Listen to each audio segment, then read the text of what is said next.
Tym razem to będzie taki odcinek dla policjantów.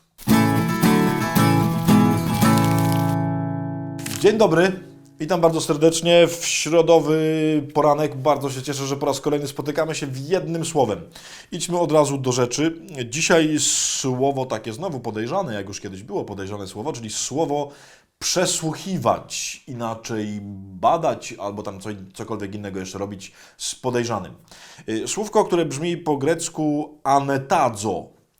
Skąd to słówko? Mianowicie to będzie taka kontynuacja tego, co było w poniedziałek. Pamiętacie może, że mówiłem o rzemieniu i o tym rzemieniu, który się pojawił u Jana Chrzciciela. Otóż poszukałem sobie, czy to słowo się jeszcze gdzieś pojawia w Piśmie Świętym. Mianowicie pojawia się jeszcze w Dziejach Apostolskich, w takim momencie, gdzie Pawła, w sensie świętego Pawła, aresztują. Tam w ogóle go biją, tam go przesłuchują, znaczy mają go w ogóle przesłuchiwać i chcą go bić. I związują go właśnie rzemieniem. Stąd znalazłem ten fragment, że Paweł ma ręce związane rzemieniem. Ale zwróciło tam moją uwagę właśnie to inne słowo, czyli słowo przesłuchiwać. Anetazo. Dlaczego? Dlatego, że słówko jest bardzo ciekawe, jak każde słówko w Biblii. Składa się z dwóch członów. Składa się z członów ana i z członu etazo. Ana to znaczy dosłownie w środku, pomiędzy, tak no gdzieś tam w środku. Natomiast to drugie słowo, ono jest pochodną od takiego słowa, teraz będzie tak trochę niekatolicko, czyli od słowa ezoteron, czyli od czegoś, co jest ezoteryczne. To jest takie właśnie wewnętrzne, utajone, schowane, taka wiedza tajemna. Zauważcie, czyli słowo przesłuchiwać oznacza, że ja się wpakowuję w środek kogoś, w tajemnicę kogoś, w głębie kogoś.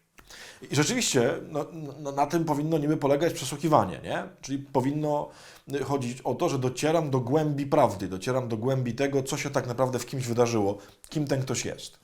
Ale teraz, oczywiście nie będziemy o tym myśleć w kontekście policyjnym jakimś, chyba że tego słuchają też jacyś policjanci, to zapraszam, żeby właśnie tak przesłuchiwać, ale chodzi mi o takie nasze, normalne, że tak powiem, przesłuchiwanie. Zobaczcie, że bardzo często te nasze rozmowy, różne kłótnie, szczególnie kiedy próbujemy coś komuś zarzucać albo dochodzimy jakiejś prawdy, no polegają trochę na przesłuchiwaniu, nie? Rodzice przesłuchują własne dziecko, gdzie było, co robiło i tak dalej, szczególnie kiedy są jakieś poszlaki, że może coś było nie tak. Mąż przesłuchuje żonę, żona przesłuchuje męża, ksiądz przesłuchuje penitenta, spowiedzi i tak dalej. Czyli bardzo często robimy coś takiego jak przesłuchanie. No i teraz proste pytanie, skoro mamy jakieś zadanie sobie zadać. Czy my w tym przesłuchiwaniu to naprawdę próbujemy wejść w głębie tego kogoś? Czyli czy naprawdę próbujemy zrozumieć, dlaczego coś się wydarzyło, czemu ktoś to robi, jaka jest naprawdę motywacja tego, co się wydarzyło? Zauważcie, my, szczególnie kiedy się wydarzyło coś złego, no to mamy taką tendencję do tego, że mamy własną interpretację, mamy własny pomysł, że to jest coś złego i to nas rani i nie możesz tak robić, nie? I to jest, jak zrobisz to jeszcze raz, to w ogóle nigdy więcej cię już nie będę z tobą widział. A pytanie, zadajesz sobie takie pytanie, a skąd się to w kimś bierze? A może za tym stoi coś naprawdę ważnego w tym człowieku i on to robi nie dlatego, że chce to robić, tylko za tym stoi zupełnie inna intencja, zupełnie inna sytuacja, zupełnie inne miejsce w życiu tego człowieka i tak dalej, i tak dalej. Czyli takie proste pytanie, które myślę tu się już pojawiało przy okazji różnych słów, ale to jest coś, do czego trzeba ciągle wracać. Naprawdę próbujemy się wgłębiać w drugiego człowieka, próbujemy zrozumieć jego motywację, próbujemy nie osądzać, tylko rzeczywiście wejść w samą tajemną głębię jego intencji. Wiem, czasem ludzie nie chcą dać dostępu, no i wtedy trudno cokolwiek zrobić.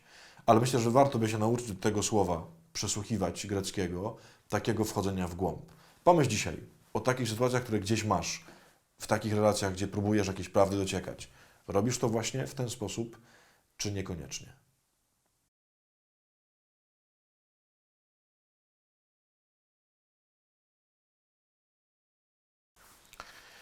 Bo tutaj chciałem poinformować szanowną audiencję, że Marcin mi to trzyma takie srebrne, w sensie to się blenda nazywa podobno. I to podobno jak on to robi, to mam podobno piękne oczy wtedy. Że normalnie bez tego to mam takie oczy, takie matowe, a jak on tu świeci tym, ja nie wierzę w to, ale to podobno. Więc jeżeli tak jest, to proszę tam w komentarzykach napisać, ale ojciec miał piękne oczy dzisiaj. Bo Marcin mi tu świecił, żeby były piękne oczy. Więc no, świecił mi. Śmiesznie to wygląda, bo siedzi z taką blachą srebrną. No. ortopeda. Nie byłem tak, nie zdziałało tak trzeba. Nie miałem pięknych oczu? Znaczy, no, miałeś, no ale chyba nie Ale przez tak jak zawsze. Nie przez to, że świeciłem. Amen. Pa.